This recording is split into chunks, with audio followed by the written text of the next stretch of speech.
Hello and welcome to That British Homestead. Today I'm going to be planting out my autumn garden. Let's get started. So what I'm planting out here is different types of beetroot. I've got bull's blood, I've got a really fantastic golden ball one, which is like a yellow variety. I've got, I believe it's called Avalanche, which is a fantastic sugar beet. And basically I'm just planting these out. I've planted the multi-cellular, and that's on the basis that a actual beetroot seed itself isn't just one seed. It's actually a cluster of seeds. So when you put it into the soil, you do end up getting more than one sprout coming out. And basically what will happen is as they grow, they'll kind of push each other away, and you can go ahead and go through and actually kind of twist out the larger roots and leave the other ones to grow on.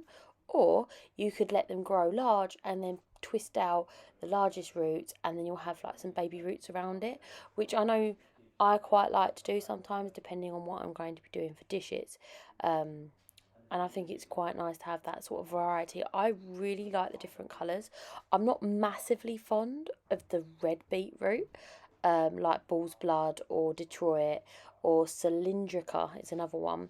I do like them, but I find that they stain my hands when I'm cooking, and I'm one of them people that touch my face when I'm cooking, so I come out and I look like I've got chicken pox or something.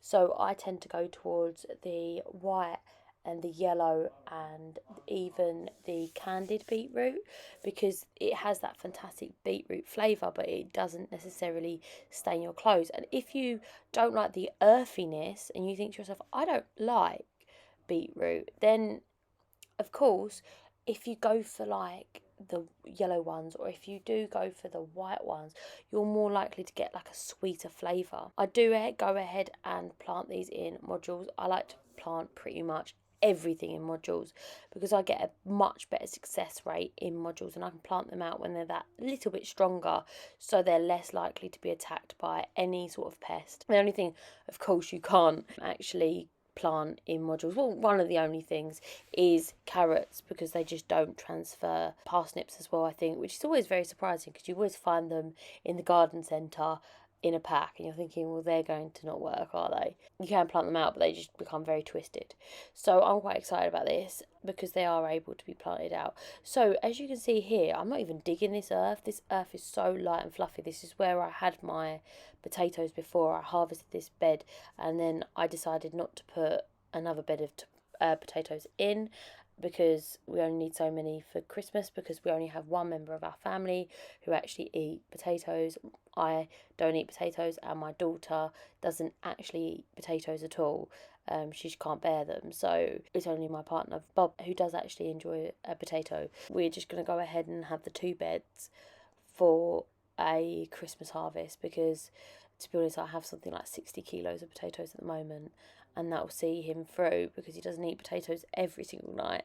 He does eat other things as well, and we do go through quite a lot of no carbs because it's just what me and Jasmine eat. So it tends to be that way inclined when, say for example, if we're having dinner, it's a nice thing to have. I'm really excited about having the beetroots for like salad. I love them grated up in salads. I absolutely love borscht, so that would be a really fantastic thing for me to be able to have, as like a backup for lunches and meals and things like that. I do have cabbages, but I didn't actually end up filming planting them out because I'm going to be putting them in the other side of the allotment, under the netting tunnel that we made together the other day, and I thought that that would be quite a nice place to have them. I can't actually have any cabbages out in the allotment without a cover on, because we have a massive, massive problem with pigeons coming down and eating anything that's left out, even slightly. They'll strip all of the leaves in seconds. They're slightly better in the spring when you have the berries and things coming out, but in the winter they are horrendous. So I learned that the hard way, because once again, I know everyone says this, and I know that I say this every time, but when I grow cabbages at home, nothing touches them.